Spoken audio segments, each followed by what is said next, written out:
문재인 청와대 대통령과 청와대 정부가 평양선언 그리고 군사합의서를 2018년 10월 23일 처리했다 하는 보도가 나왔습니다.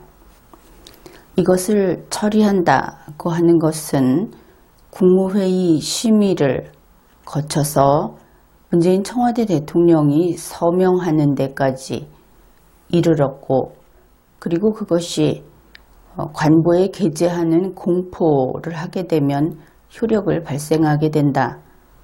그러한 것입니다. 그런데 여기에 대해서 이것이 절차를 위반했다. 그래서 헌법 위반이다. 그러한 주장이 나왔습니다. 그러나 그러한 헌법 위반이라는 데 대해서 문재인 청와대 대통령 측에서는 1, 2, 3단계에 걸쳐서 항변을 내놓고 있습니다. 그런데 그러한 항변이 지금까지 그대로 받아들여지지를 못했고, 결국 그들은 반박에 성공하지 못한 것으로 밝혀지고 있는 상황입니다. 그래서 이제부터 이 평양선언과 군사합의서, 그것의 셀프 동의 및 비준, 거기에 대해서 검토를 해보기로 합시다. 그런데 여기에서 여러분이 유의할 것이 있습니다. 우리가 이번 강의에서 함께 검토하고 분석해보는 이러한 과정의 중요한 목표가 분명하게 또 하나 있다고 하는 것을 기억해야 한다는 그러한 점입니다. 그것은 문재인 청와대 대통령, 청와대 정부가 왜 이렇게까지 무리해 가면서 이번 비준을 감행했는지, 그러니까 그와 같은 일을 할 때에는 반드시 거두어야 할 목표가 있는 것이지요. 그래서 그 문재인 청와대 대통령의 목적이 무엇인지를 밝혀내는 것이 아주 중요한 초점이다. 이것을 기억해 두기로 합시다. 국회에서 이번에 이 셀프 동의 비준, 이것이 헌법 위반이다. 그렇게 비판을 하니까 문재인 청와대 대통령과 청와대 정부는 다음과 같은 항변을 내놓았습니다. 먼저 법제처의 이야기입니다. 법제처는 평양 공동선언은 판문점 선언의 이행의 성격이 강하며 판문점 선언이 이미 국회 비준 동의 절차를 밟고 있어서 평양 공동선언은 따로 국회의 동의를 받을 필요가 없다고 판단했다. 이것이 법제처의 해석이라고 합니다. 조선일보 2018년 10월 22일 보도 내용입니다. 물론 이것은 법을 떠나서 그냥 문맥을 보더라도 비준 동의 절차를 밟고만 있으면 그것이 아직 결정되지도 않았는데 그 판문점 선언의 이행에 착수해서 이행 단계의 평양 공동선언이라고 하는 것을 비준해서 마구 집행을 해도 되겠느냐. 거기에서 이미 논리에 어긋나고 잘못된 부분은 있습니다. 그러나 그러한 논리에 대해서는 문재인 청와대 대통령은 아무런 반응도 하지 않겠죠.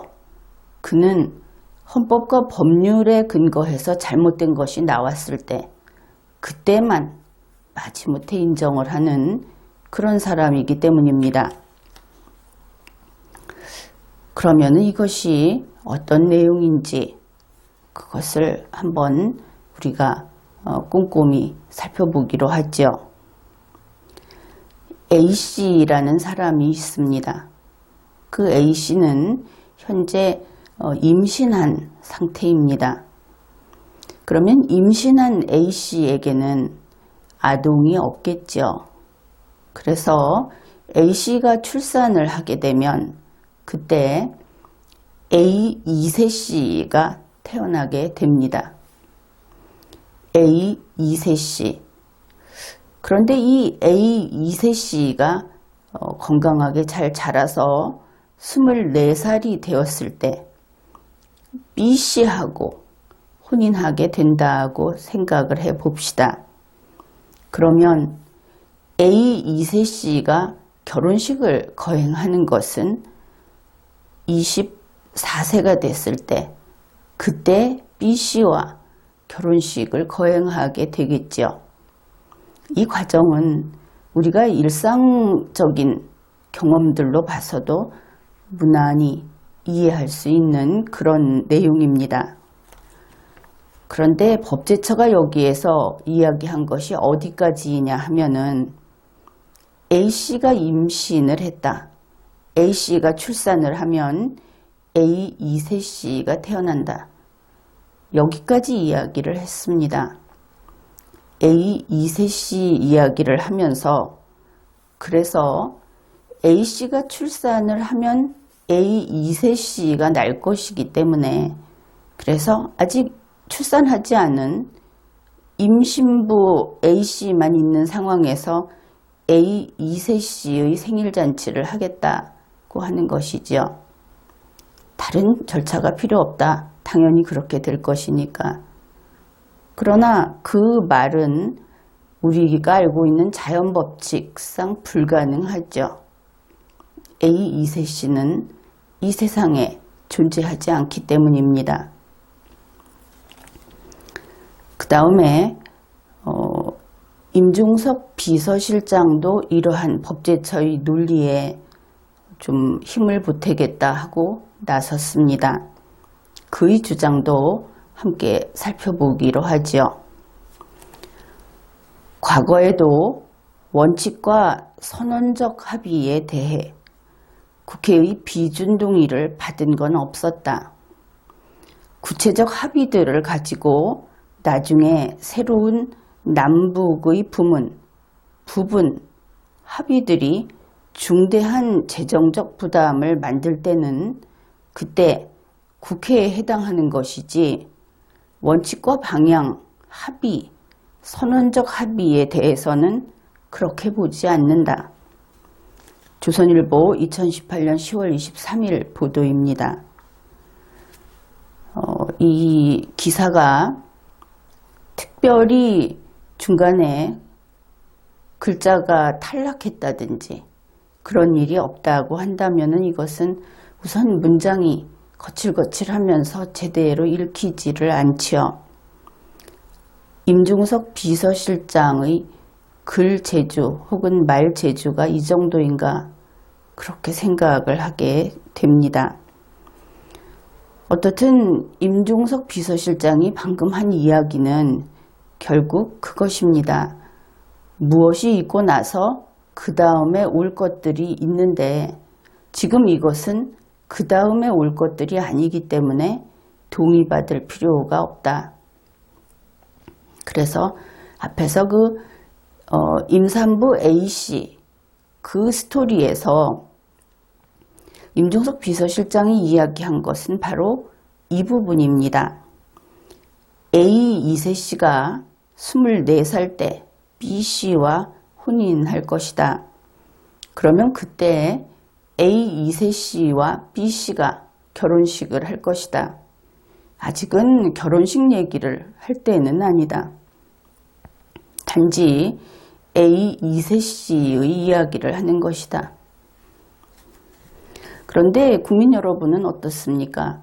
이들이 이렇게 전반부와 후반부를 떼어서 열심히 설명을 하고 있지만 그들이 모르고 있는 아주 중요한 부분이 있다 하는 것을 여러분은 알고 있지요. 바로 그것은 현재는 임산부 A씨만 있다 하는 것입니다.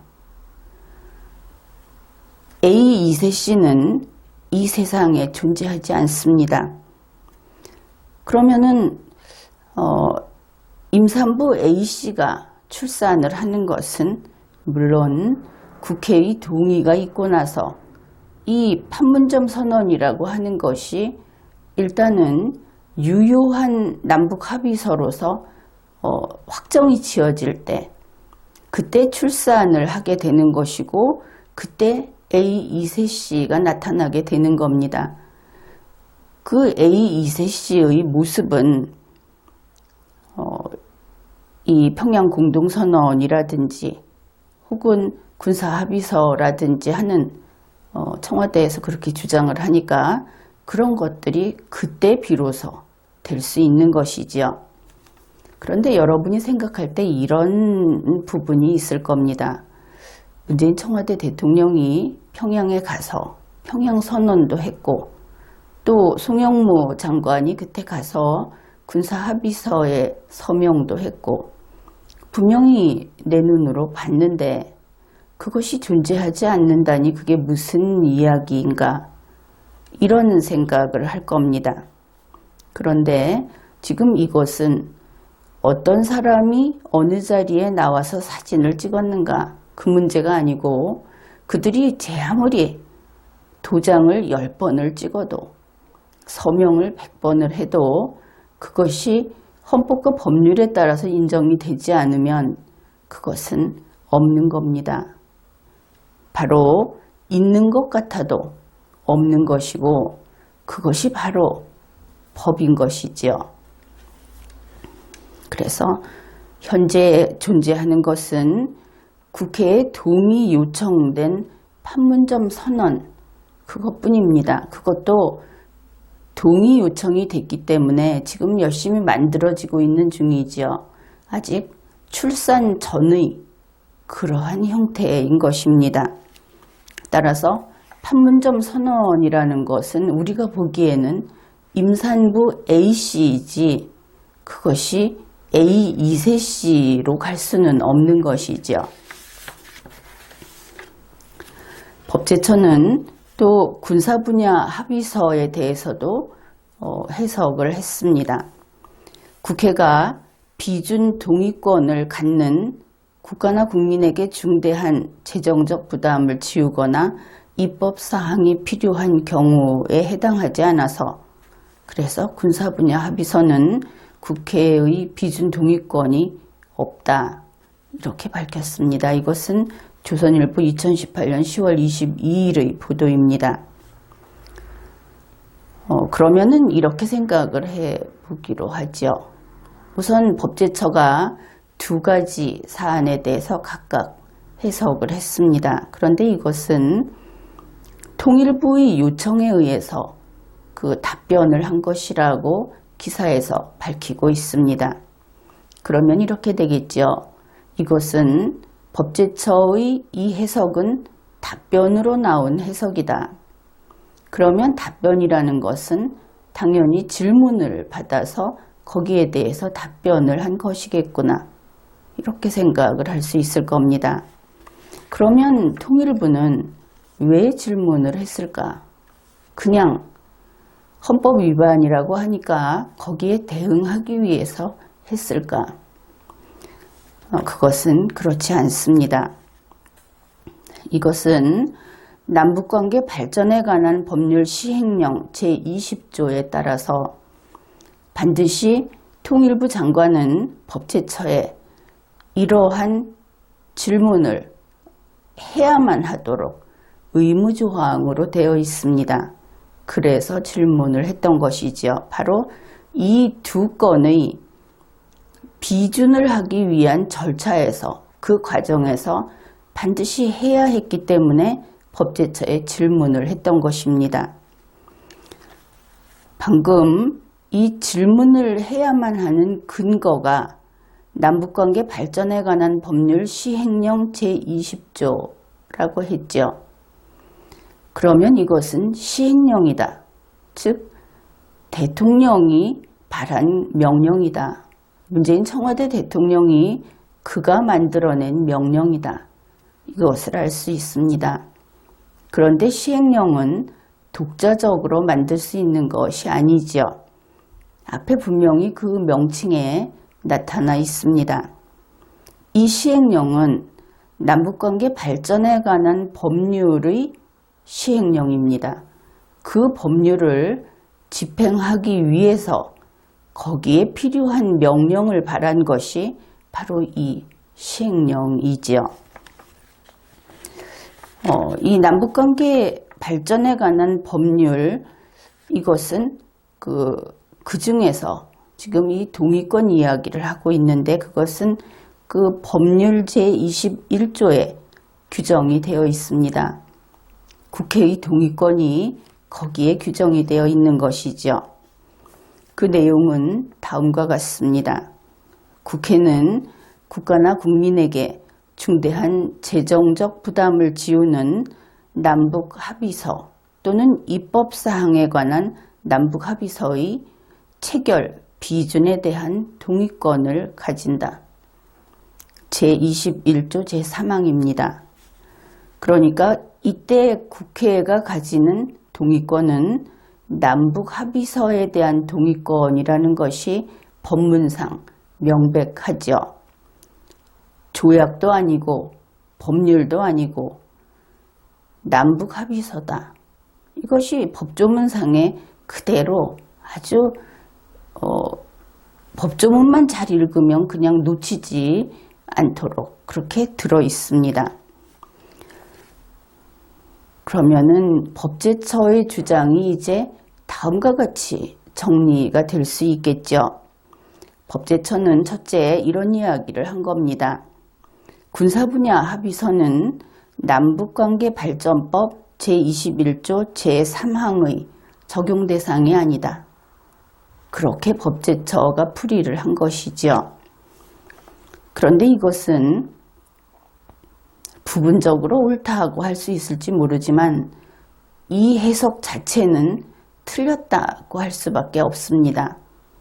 그러면 어떻게 풀이를 해야 옳은 것인가? 그것은 군사분야 합의서는 남북관계 발전법이 적용될 대상이 아니다. 제21조 제3항이 아니라 남북관계 발전법 전체가 군사분야 합의서에는 적용될 여지가 전혀 없는 것입니다. 분야가 다른 것이죠. 그러니 이것은 국회가 동의권이 있느냐 없느냐 하는 이야기가 아니라 군사분야 합의서의 성립과 불성립의 문제가 된다.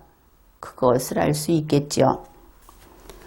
그리고 나서 둘째, 이것이 더 중요한데 현재 논의되고 있는 동의권이 어떤 법을 근거로 해서 논의되고 있는 것인가? 지금 대부분은 국회의 동의권 하면은 당연히 헌법상의 동의권이라고 생각을 하고 있을 겁니다. 그런데 방금 그 근거 조항을 소개했죠. 남북관계발전법 제21조 제3항에 근거한 동의권이다. 남북 합의서에 대한 동의권은 법률상의 동의권입니다. 현재 국회에 가 있는 동의 요청이 돼 있는 것도 동일하게 이 법률 제21조 제3항에 근거한 동의권 요청인 것이죠. 동의권 행사를 요청받은 겁니다. 그러니까 이것은 지금 언론이라든지 청와대라든지 국회 모든 곳에서 나오고 있는 헌법 제60조 제1항의 동의권이 아니다. 아주 중대한 문제가 되겠죠. 그런데 이러한 혼동을 한 것은 현재의 청와대 대통령, 청와대 정부, 국회 이러한 국가기관만이 아니고 과거부터 쭉 잘못 알고 있었다. 그것을 알 수 있는 자료가 있습니다. 조선일보 2018년 10월 25일 기사의 일부를 소개하겠습니다. 문재인 씨가 2011년 자서전에서 다음과 같이 썼다 하는 것이 그 기사의 내용입니다. 14선언은 국가나 국민에게 중대한 재정적 부담을 지우는 조약에 해당했다. 그래서 나는 정상회담 합의에 대해 국회에서 비준 동의를 받아두는 게 좋겠다고 강조했다. 이렇게 자서전에 썼다고 합니다. 그런데 이때의 비준 동의는 바로 남북관계발전법 제21조 제3항에 의한 비준 동의라면은 그것이 틀린 이야기는 아닐 수 있습니다. 그런데 그것이 헌법 제60조 제1항에 근거한 비준 동의라고 한다면 그것은 틀렸죠. 여러분은 틀렸다는 것을 이미 알고 있습니다. 그 다음에 문재인 씨는 2011년에 이 남북 정상회담에서 맺은 그 합의, 그 합의서 이것을 조약이라고 이야기를 했습니다. 이것은 법률이 무엇인지, 합의서가 무엇인지, 조약이 무엇인지 이러한 개념을 제대로 모르는 경우에 이러한 설명을 하게 되겠죠. 이것은 결코 조약이 될 수 없습니다. 우리는 흔히 남북 정상회담 이런 말을 쓰는데 리걸마인드 연구소의 지난 강의에서 남북 정상회담이 아니고 그냥 남북회담이라고 쓰는 것이 더 합당하다, 더 바르다 이런 이야기를 수차 한 바 있습니다. 그것은 법적인 근거가 있는 그런 이야기입니다. 어떻든 남북회담이 옳고 남북 정상회담은 틀렸다. 그런데 고집스럽게도 남북 정상회담이라고 쓰고들 있죠. 그래서 그냥 그렇다고 둡시다. 그러나 남북 정상회담이라고 할 때도 이때 남과 북은 국가가 아닙니다. 그것은 법률로서 국가가 아니라고 분명하게 규정하고 있기 때문에 이것은 좋고 싫고의 문제, 그렇게 하는 것이 서로에게 더 듣기에 좋지 않을까 하는 그런 문제하고는 전혀 관계가 없습니다. 할 수 있고 없고의 문제지 해서 좋고 나쁘고의 문제가 아니다. 그런 것이죠. 그래서 남북회담 혹은 남북정상회담이라고 하는 그 회담의 결과로 작성된 문서, 그 합의서, 이것은 결코 조약이 아닙니다. 그리고 이것은 단지 남북 합의서인 것이죠. 여기에 대해서는 잠시 후에 좀 더 자세히 다루어 보기로 하겠습니다. 일단 문재인 씨의 자서전의 이 부분, 이것은 모두 틀렸다. 그렇게 판단할 수 있겠습니다. 그러면은 평양 공동선언 그리고 군사분야 합의서의 법적 지위는 어떻게 되는가? 흔히 이러한 법률관계에서 법적 지위라고 하는 것은 정말 존부의 문제, 생사의 문제 이런 것이 됩니다. 그것이 법적으로 무엇인가? 그리고 그것은 효력이 있는가? 그것은 인정되는가? 허용되는가?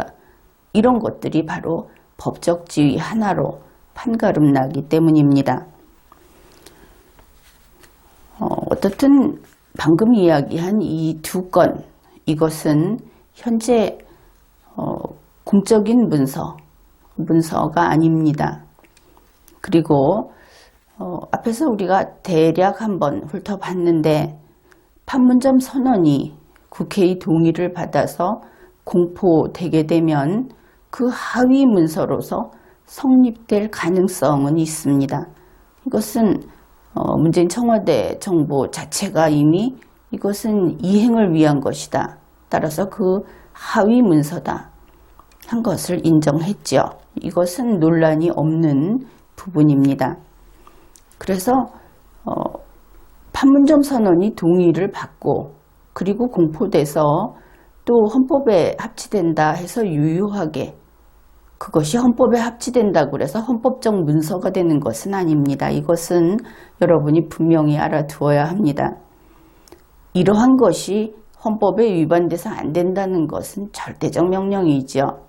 그냥 그렇게 저 바닥에 있지만 헌법에 위반되면 그것조차 허용이 안 된다는 의미이지, 그것이 헌법에 위반이 되지 않으면 헌법적인 어떤 법적 지위를 지니는 것이다, 이런 것과는 관계가 없는 것이다. 그것을 분명히 알아두기로 합시다. 그래서 이렇게 하위 문서로 다 성립이 됐을 때, 그때 이들의 법적 지위는 어떻게 되는가? 판문점 선언은 그때의 남북 합의서로 됩니다. 평양 공동선언, 그것도 남북 합의서로 됩니다. 군사 분야 합의서, 이것도 남북 합의서로 됩니다. 이것은 그렇게 되지는 않을 겁니다. 일단 그 형식에 넣어서 그렇게 될 수 있다. 2단계에서는 거기까지만 이야기를 하기로 하지요. 왜 남북 합의서로 되는가? 이것들이 전부 다, 그것은 그 근거는 남북관계 발전법 제4조 3호에 근거해서 그렇게 됩니다. 그러면은 이 남북 합의서라는 것이 무엇인가? 이것은 첫째, 법률이 아닙니다. 그 다음으로 조약이 아닙니다. 국가 간의 협약이 아닙니다. 이것은 민족 내부 간의 내부효만 있는 합의서입니다. 이 내부효라고 하는 것은 이렇습니다. 갑과 을이 어떤 합의를 했습니다. 합의서를 작성했습니다. 그것이 내부효가 있다는 것은 그 둘만 서로 그 합의서에 구속이 된다 하는 뜻입니다. 둘을 제외한 외부에서는 그 존재를 알지도 못하고 알아도 인정할 필요도 없고 거기에 구속될 이유가 없다. 그것이 바로 내부효, 내부적 효력, 그것이 뜻하는 바입니다. 따라서 이렇게 내부효만 있는 그냥 합의서이기 때문에 모든 남북 합의서는 대외적 효력이 없습니다. 남북관계 발전법은 이렇게 규정을 하고 있죠. 이 법상 남한과 북한의 관계는 국가 간의 관계가 아니다. 법조문에 그렇게 나와 있습니다.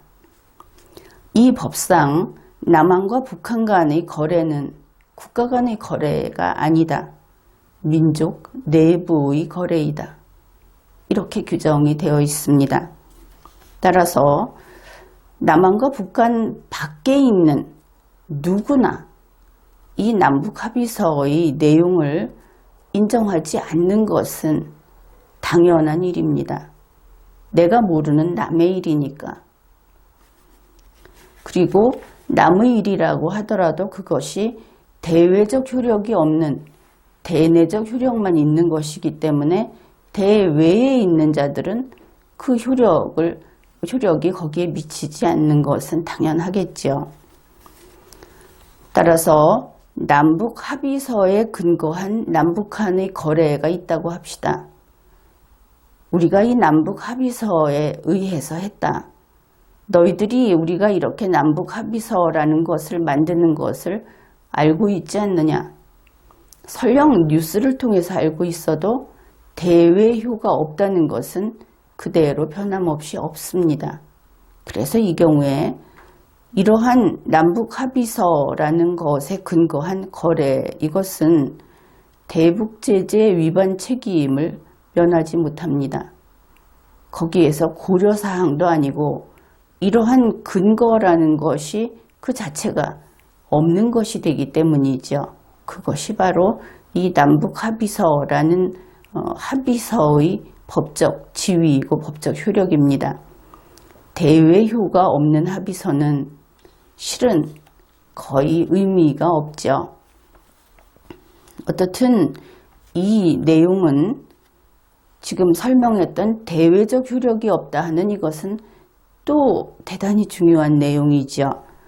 이것이 역시 남북관계 발전법에 규정이 되어 있습니다. 법조문이 있는 것이죠.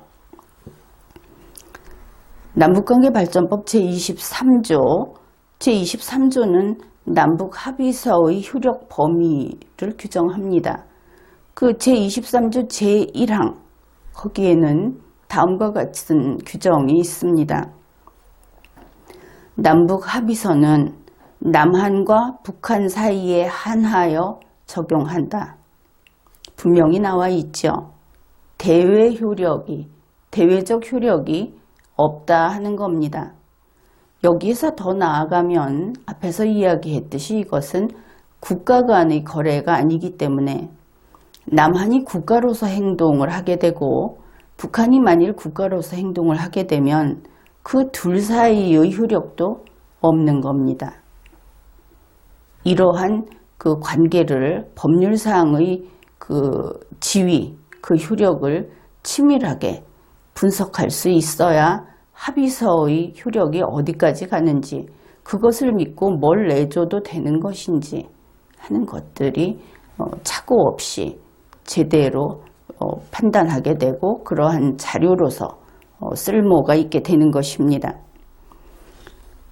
그래서 이 대외효가 없다는 것은 이미 법률로서 규정되어 있는 것이고 그 법률이 있는 상태에서 지금 논의되고 있는 그 두 건의 평양공동선언, 군사분야 합의서, 그리고 그 이전의 판문점 선언, 이런 것들이 바로 이 법률을 근거로 한 것이고, 그렇다면 그 효력은 당연히 대외효가 없습니다.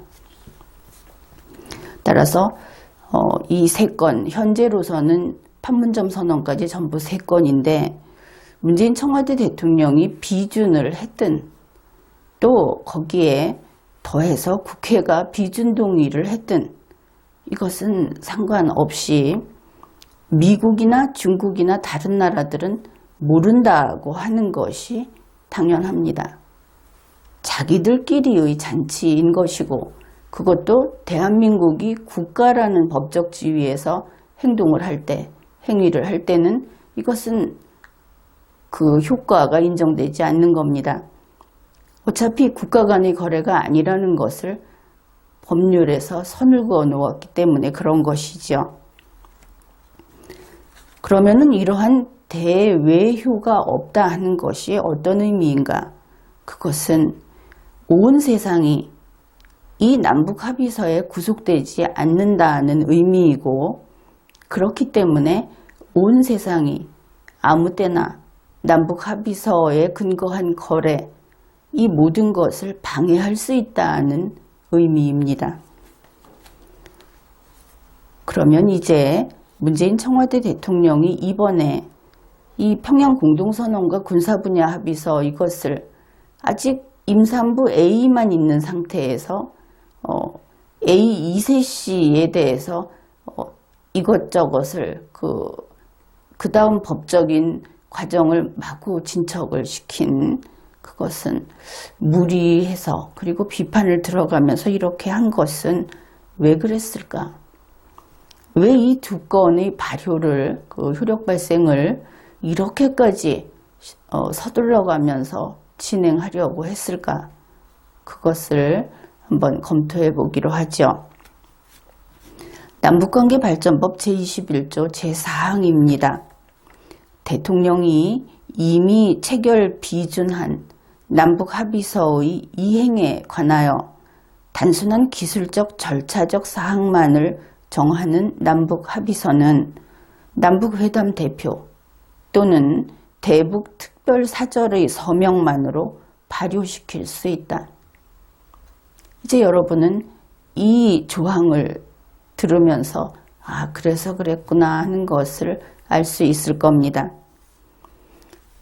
이것을 보면 문재인 청와대 대통령이 이제 개입하지 않아도 남북회담 대표들, 그러니까 지금 같으면 임종석 실장, 또 대북특별사절, 누가 됐든 그런 사절들의 서명만으로 남북합의서를 발효시킬 수 있다 하는 겁니다.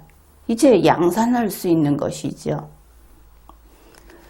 결국 국회도 배제하고 한국 여론하고도 상관이 없이 우리 국민들에게 전혀 개의치 않고, 그런데 이렇게 법에 들어있으니까 법대로 한다고 이야기할 겁니다. 그러면서 문재인 청와대 대통령이나 그리고 청와대 정부에 있는 이런 사람들이 자기 마음대로 이 대북관계를 마음대로 하려고 하는 것이다. 그것을 알 수 있죠. 그러나 여기에서 이것이 법대로 하는 것이다 하는 그들의 주장은 옳지 않습니다. 이러한 법은 없고 이런 식으로 풀이를 해보았자 이미 앞에서 보았듯이 남북합의서라는 것은 그것의 한계가 분명하게 지어져 있기 때문입니다. 여기에서 문재인 청와대 대통령 그리고 임종석 비서실장 기타 직접 남북합의서를 앞으로는 직접 발효시킬 수 있다고 하는 그런 꿈을 꾸는 사람들은 꿈 깨야 하겠죠. 이제 앞으로 진행되는 일들은 어떻게 되어 갈 것인가? 그런 데 대해서도 생각을 해보기로 합시다. 우선 국회가 판문점 선언에 동의를 해주는 문제는 어떻게 해야 하는 것인가? 민주당에서는 대통령이 하려고 하는 일이니까 이것을 동의를 해주어야 한다. 또 평화를 위해서 해주어야 한다고 하는데 민주당은 이제 정신 똑바로 차리십시오.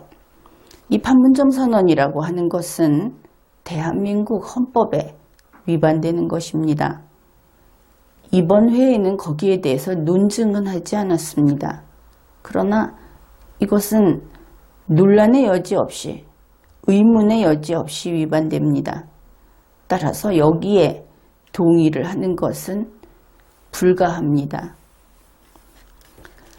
그리고 남북관계 발전법에 매달려서 그것을 가지고 어떻게 헌법의 그 빈틈을 뚫고 나가볼까 하고 생각을 한다면 그런 꿈도 꾸지 마십시오. 남북관계 발전법은 대한민국 헌법에 실오라기 하나 어긋나면 그대로 부서져 없어지는 그런 존재입니다. 헌법에 합치되는 한에서만 유효한 것이다. 그것이지요. 그런데 이렇게 판문점 선언이 헌법과 법률에 위반됨에도 불구하고 여기에 동의를 해준 의원, 또 여기에 대해서 청와대 정부라든지 기타 행정부에서 여기에 나서서 협력을 하고 함께 거들고 나선 사람들, 이 공무원들은 장차 각자 자기 자신이 이 책임을 개인적으로 책임을 져야 된다. 그것을 명심해야 할 겁니다. 국회의원의 경우에 이 동의권은 헌법상의 동의권이 아니고 법률상의 동의권이라는 것 또한 분명히 알아두기 바랍니다. 그 다음에 남북 군사 분야 합의서, 이것을 어떻게 할 것인가? 이것은 좀 더 그 위헌성이 크다고 할 수 있습니다. 왜냐하면 남북관계 발전법의 영역 밖에 있는 것이다. 그것은 법제처 관련해서 이야기할 때 이미 우리가 다룬 바 있죠.